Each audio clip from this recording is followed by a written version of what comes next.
আপনারা ইলেকশন করেন, হরতাল করেন, এই করেন সেই করেন, আমার কথাটা ছোট ভাই হিসাবে বিশ্বাস করেন।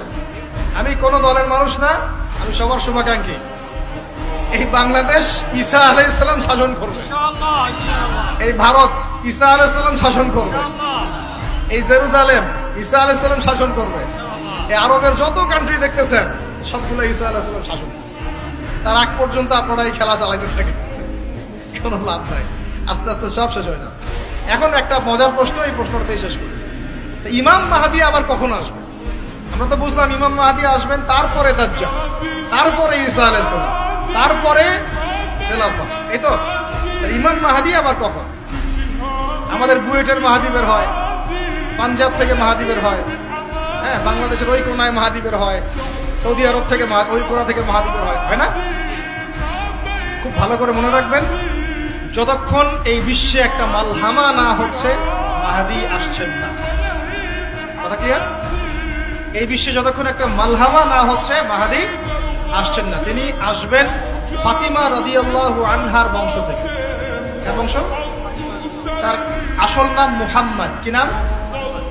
তার নাক উঁচু, নাক একদম উঁচু, খাড়া, কপাল চওড়া, চেহারার গড়নটা আমাদের নবী সাল্লাল্লাহু আলাইহি ওয়াসাল্লাম। তার বাবার নাম হবে আব্দুল্লাহ, তার মায়ের নাম হবে আমিনা। তিনি দায়িত্ব নিতে চাইবেন না, তিনি দায়িত্ব নিতে চাইবেন না।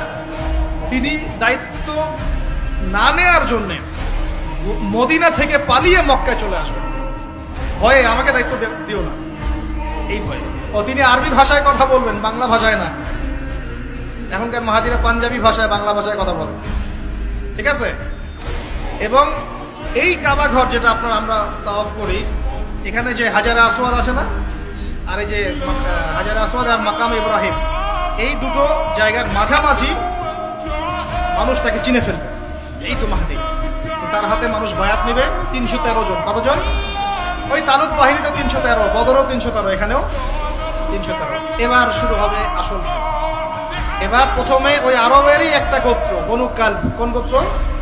এই বনু কালব এই ইমাম মাহদীর বিরুদ্ধে যুদ্ধ করে, আল মাহদী এই যুদ্ধে জয়লাভ করবেন।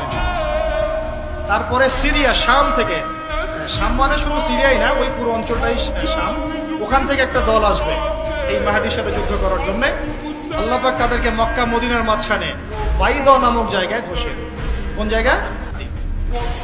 কথা বুঝতে পারছি? এরপরে মুসলমানদের আর কোনো পতন নাই, আর পিছনে ফিরে তাকানোর কোনো সুযোগ নাই। মুসলমানরা আর মাথা নিচু করবে না ইনশাল্লাহ কোনোদিনের জন্য। তারপর চলতে থাকবে খালি ইসলামের বিজয় আর বিজয় আর বিজয় আর। আল্লাহু আকবার। এভাবে চলবে। তবে মাহদী কখন আসবেন? আগে মালহামা, তারপর মাহদী। মালহামা কি তাহলে? এটা হচ্ছে একটা বিশাল যুদ্ধ। এটা কি? কেমন যুদ্ধ? নবীজি বলেছেন, এই রোমকরা, ইউরোপিয়ানরা তোমাদের সাথে অচিরেই চুক্তি ভঙ্গ করবে এবং 80টা পতাকা নিয়ে তোমাদের বিরুদ্ধে ওরা যুদ্ধ করবে। এই মালহামাটা হবে ইরাকের ফোরাত নদীর নিচেই হোক আর পাশেই হোক, আল্লাহ ভালো জানেন। ওখানে সোনার পাহাড়কে কেন্দ্র করে। কি কেন্দ্র করে? এই সোনা মানে সত্যিকারের সোনাও হতে পারে, অথবা তেলও হতে পারে, আল্লাহ ভালো জানেন। তেল তো এখন সোনার জায়গা দখল করেছে, করে নাই? এই বিশ্বে তো সোনা চলে না, কি চলে? তেল। তো এটাকে কেন্দ্র করে যুদ্ধ হবে। নবীজি বলেছেন ওই যুদ্ধে এত ভয়াবহ হবে যে 100 জন যোদ্ধার মধ্যে 99 জনই মারা যাবে না। একটু মাথা খাটান যে এমন কোন যুদ্ধ কি হয়েছে পৃথিবীতে যেটাতে 100 জনের মধ্যে 99% মারা গেছে? তার মানে এটা হয়নি এখনো।